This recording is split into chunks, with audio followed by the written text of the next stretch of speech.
Y acá estamos en vivo por la pantalla de DNews y nos vamos a ir a Colombia, una Colombia donde están pasando cosas gravísimas. Un 2025 que va a volver a cerrar con atentados terroristas, en este caso contra militares, varios militares muertos, con exfuncionarios del gobierno de Petro que están en este momento tras las rejas por causas de corrupción y sospechas de que hay riesgo de fuga. Y con un presidente que se dedica en este contexto a difundir fake news sobre la Argentina. Increíble pero real. Así que vamos al encuentro de Sergio David González desde Bogotá. Sergio, buen día. Darío, ¿cómo estás? Un gusto saludarte. Mejor descripción no pudiste haber hecho de la situación que se está viviendo en Colombia. Un 2025 que a pocos días de finalizar este año, pues sigue conmocionada toda Colombia por hechos de violencia, por hechos de corrupción e investigación por parte justamente de la Fiscalía General de la Nación y un presidente que se la pasa más en redes sociales que gobernando el país.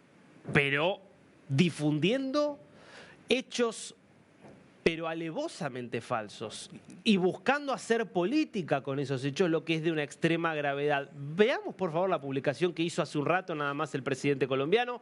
Se lanzan ciudadanos argentinos a saquear establecimientos de comida en las afueras de Buenos Aires. O sea, ustedes imaginen la gravedad.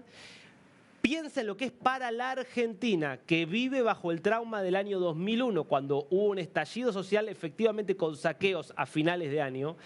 Decir esto en la Argentina es de una extrema gravedad. Y veamos la imagen compartida, el video compartida por Gustavo Para Petro. La gran cantidad de comercios destrozados y personas involucradas en estos saqueos, mientras las diferentes poblaciones en las afueras de Buenos Aires, luego que se registrara lo mismo en las provincias de Neuquén, Mendoza y Córdoba. La policía logró detener a 56 personas, sin embargo la cifra es bastante baja para la gran cantidad. Uno ve las imágenes y dice, están todos con campera, cuando hoy en la Argentina hace 30 grados de calor prácticamente en todo el país. Primera señal llamativa, además de que las imágenes se las ve todas muy mal. Bueno, él está republicando a Sebastián Sassano, que es un divulgador de noticias falsas que está en la Argentina y que está queriendo generar situaciones de caos donde no hay caos. Y está replicando un video de Mega Noticias de Chile de cuando, mirá la fecha original del video, acá lo podés ver publicado directamente por el sitio de Mega Noticias. 24 de agosto de 2023, saqueos en Argentina, la grave situación que emerge a meses de las elecciones. Es decir, cuando en la Argentina gobernaba su aliado Alberto Fernández y efectivamente había una situación de muchísima tensión social porque la inflación estaba en el orden de más del 200% anual, no al 30% anual que va a cerrar hoy con el gobierno de Javier Milei. Y con muchas tensiones, por supuesto, pero con una pobreza que va a cerrar en un poquito más del 30%, casi 20 puntos menos de la que había en ese momento. Y entre otras cosas, con una situación que la verdad es de absoluta calma social. Esta es la realidad hoy en la Argentina. De absoluta calma social. Ayer hubo una manifestación de la Confederación General del Trabajo para protestar contra la reforma laboral que impulsa el gobierno. No se movió una mosca. Fue gente, se manifestó movida por los sindicatos y se fue a su casa, no pasó absolutamente nada. Esta es la realidad de la Argentina. Ahora, fíjense lo que quiere instalar el presidente de Colombia. Sergio, esto es gravísimo porque es casi una búsqueda de apelar a la mentira para querer interferir en los asuntos de otro país. Pero por supuesto, Darío, y recordemos que esa ha sido la forma de operar de Gustavo Petro desde que llegó a la presidencia de la República, siempre cazando peleas, y lo hace a través de la tribuna perfecta para él, que son las redes sociales. Allí, sin filtro alguno, él va acusando, va ordenando y va poniendo fake news a través de esta plataforma. Hay que ver si X decide bloquear esta publicación, porque recordemos que hay una legislación frente a las fake news en todo el mundo, y pues si hay algún usuario de internet que esta publicación le diga que es una fake, pues por supuesto que será bloqueada la publicación por parte del presidente de Colombia. Pero Darío, yo me hago una pregunta. ¿En qué momento Gustavo Petro gobierna Colombia si está dedicado justamente todos los días, en la madrugada, en la mañana, al mediodía, en la tarde, en la noche, a publicar cosas en internet, a publicar cosas a través de su red social y hablando cosas que no tienen que ver con la actualidad y con la realidad de Colombia. Hoy se registró uno de los atentados más crueles contra la fuerza pública en nuestro país. Desde la madrugada lo estamos registrando aquí en DNews y el presidente de la República hasta el momento está enviando fake a través de sus redes sociales sin rechazar este acto violento por parte del ELN, sin condenarlo. Se dedica solo a generar polémica internacional, que eso sí le encanta al presidente colombiano. En redes sociales te cuento que esta publicación se está volviendo viral. Las reacciones por parte de los internautas es elevadísima, diciéndole al presidente que es una fake news, que no desinforme de esta manera, porque hay que tener en cuenta, Darío, que Gustavo Petro tiene unos seguidores que son fieles a lo que él diga, que termina siendo ley. Así que esto está pasando, lo que está pasando en la red social de él, diciendo que es la realidad dentro de la situación argentina, para muchos colombianos es así sin refutarla. Ahora, indudablemente esto es parte de una estrategia comunicacional, porque una vez puede ser un error, 2 veces puedes dudar. Cuando ya te das cuenta que es algo sistemático, es parte de una estrategia. Y evidentemente es porque quiere que se hable de lo que pasa en Argentina, incluso prefiere que se hable de que él difunde noticias falsas y que no se hable de lo que está pasando, que es gravísimo. Vamos a ver algunas imágenes y contarnos un poquito lo que ocurrió en el César, otra vez con el Ejército de Liberación Nacional.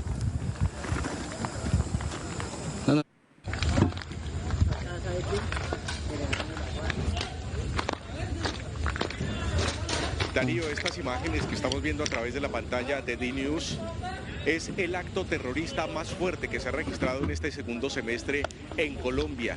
Un atentado con drones cargados de explosivos, con tatucos, que es una forma de utilizar lanzamientos de explosivos por parte de la guerrilla, que son cilindros de gas de GLP cortados a la mitad y que son utilizados para poder, desde plataformas de camiones o volquetas, lanzarlos a sus objetivos militares. En esta ocasión fue contra un batallón del Ejército Nacional en la ciudad de Aguachica, en el departamento del Cesar, que nos deja en este momento, Darío, a 7 uniformados muertos, asesinados por el ELN, y 31 uniformados que se encuentran gravemente heridos en diferentes instituciones de salud, tanto en la ciudad de Bucaramanga, en Santander, que es muy cerca, como también ahí en el área de Aguachica. Un atentado repudiable, fue en la noche, mientras los uniformados estaban descansando, y son víctimas de este atentado, Darío. ¿Usted? Tenemos, no sé si ya indicios consolidados de cómo termina este 2025 en materia de atentados, porque por lo menos hay una sensación de que por la espectacularidad, por la frecuencia, es que hubo un crecimiento bastante importante respecto de lo que fueron los últimos años, pero no sé qué es lo que nos muestran los datos. Pues Darío, los datos son muy contundentes, no más en el paro armado del ELN por 72 horas dejó 81 eventos de actos terroristas en Colombia, 72 horas, Darío, de este paro armado, y dejó 81 eventos relacionados de orden público, entre hostigamientos a la fuerza pública, entre atentados a peajes, entre explosivos contra la policía. Realmente que esta situación es muy compleja. Para Colombia este 2025 ha sido uno de los años más violentos. Según las autoridades, pues hay indicios de posibles atentados contra 7 ciudades en Colombia, justamente que se desprendieron de este paro armado por parte del ELN, y justamente la capital del país, Bogotá, en este momento está en la mira de estos grupos al margen de la ley. De seguro que cuando se publiquen el consolidado durante 2025 de los atentados terroristas, vamos a tener unas cifras muy elevadas que nos regresan a 30 años atrás, Darío, cuando teníamos los eventos más crueles por parte del narcotráfico en Colombia, y que ahora lo estamos viviendo con una guerrilla del ELN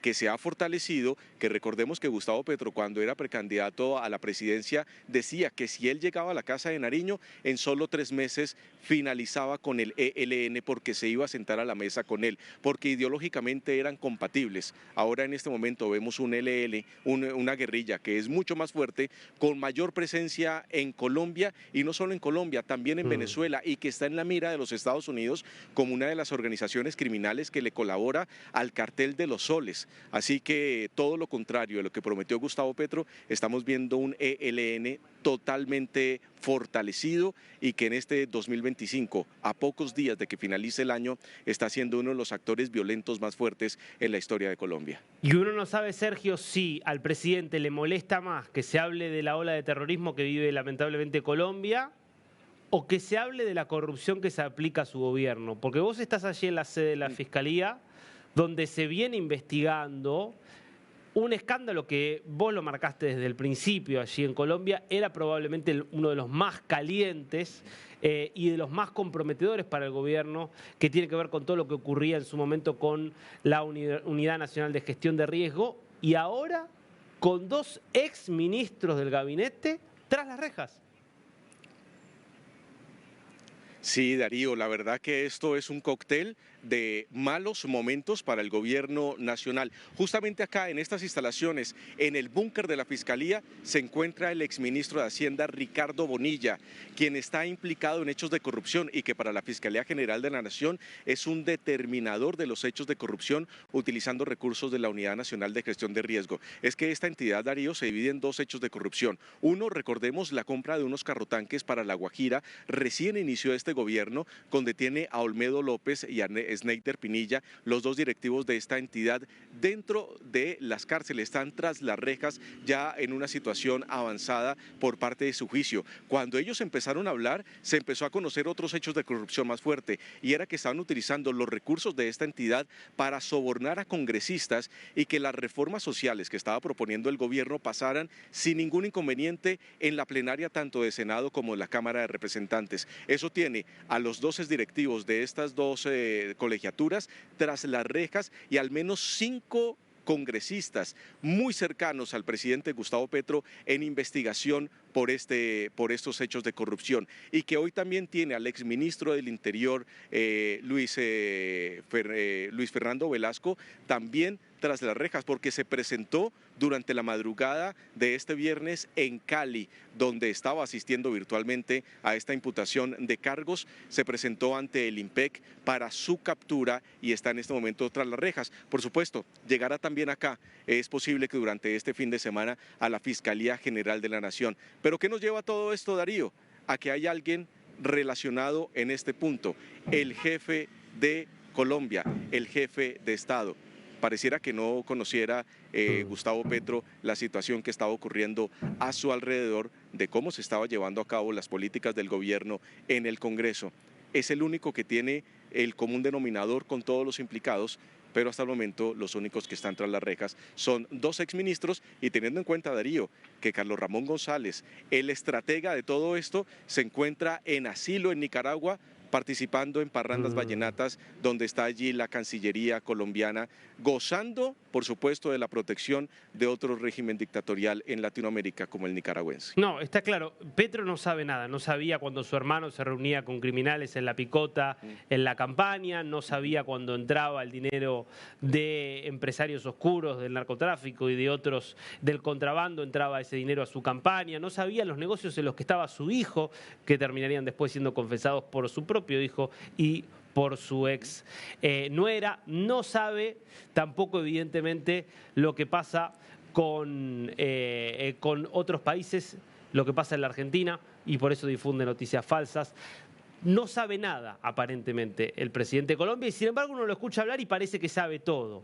Bueno, acá obviamente vamos a seguir contando lo que pasa, las mentiras, y vamos a seguir contando también, por supuesto, la realidad de una Colombia que está en un momento bien complicado.